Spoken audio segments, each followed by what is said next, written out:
Hello and welcome back to Storybook Nate. Today we are reading Walt Disney's Peter Pan to the Rescue.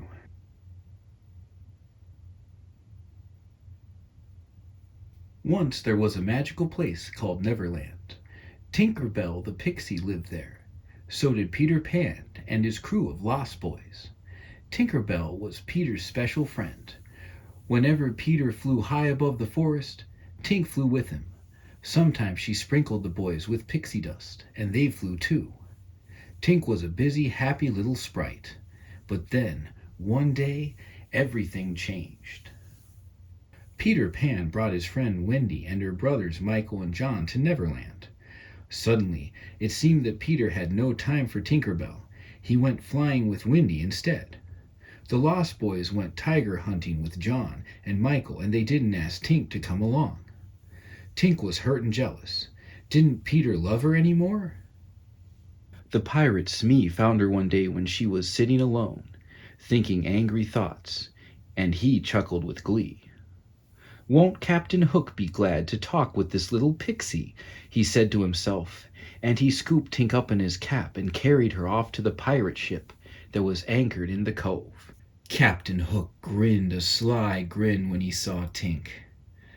"The pixie can help us get rid of our enemy, Peter Pan," Hook whispered to Smee. Then Hook turned to Tink. "Ah, Miss Belle," he said, "I hear that Wendy has come between you and Peter Pan. You mustn't feel bad. In the morning we will sail away from Neverland. If you wish, we'll kidnap Wendy and take her with us." "Kidnap Wendy?" Smee looked puzzled. "But how? Wendy's always with Peter Pan, and we've never been able to find his hideout." Tinkerbell said nothing. Tink never spoke. Instead, she made a jingling noise. Then she flew to the captain's map of Neverland and pointed to the hangman's tree. It was as if she were saying, "Here's Peter's hideout." "Thank you, my dear," said the wily Captain Hook. "You've been most helpful." With that, he shut Tink up in one of the ship's lanterns. Then he and his band of villains headed for Hangman's Tree. The pirates waited outside Peter Pan's hideout. John was the first to see them, but before he could shout a warning, the pirates seized him. They snatched Wendy too, together with all the Lost Boys. Smee was disappointed. "We didn't get Peter Pan," he said. "Where could he be?" "Don't worry about Pan," said Captain Hook.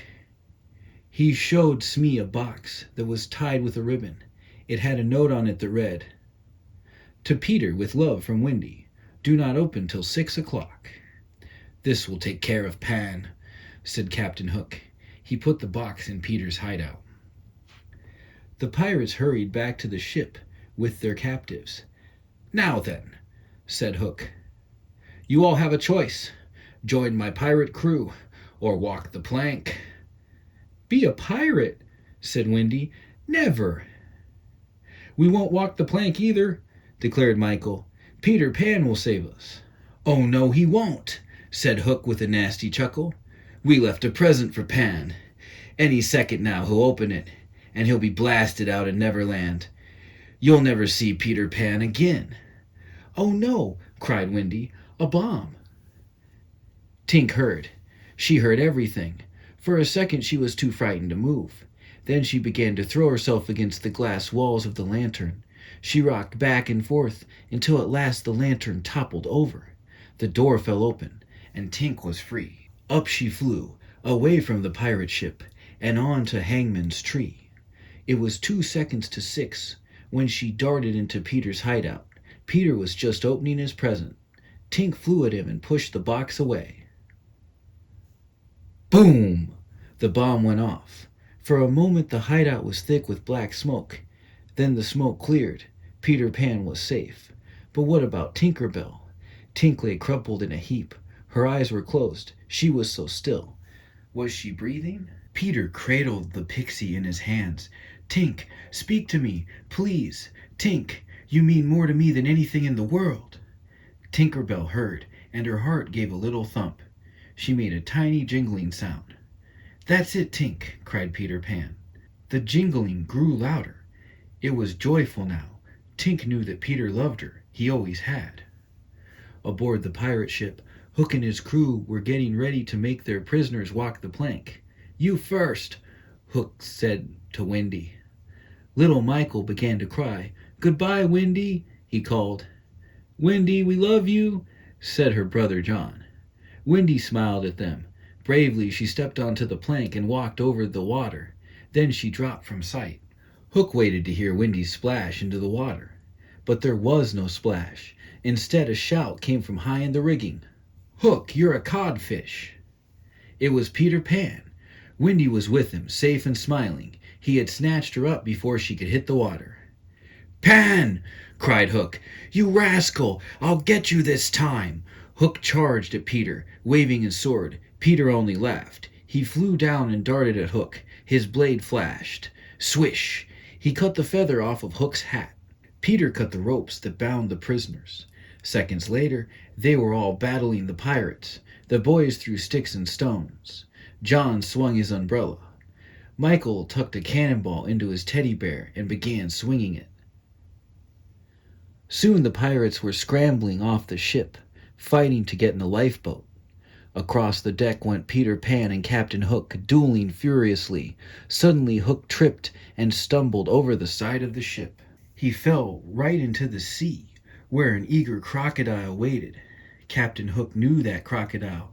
It was the croc that had eaten Hook's hand long ago. It had been following Hook ever since, hoping to get the rest of him. "Smee, help!" Hook screamed. Hook swam off, with the croc snapping at his heels.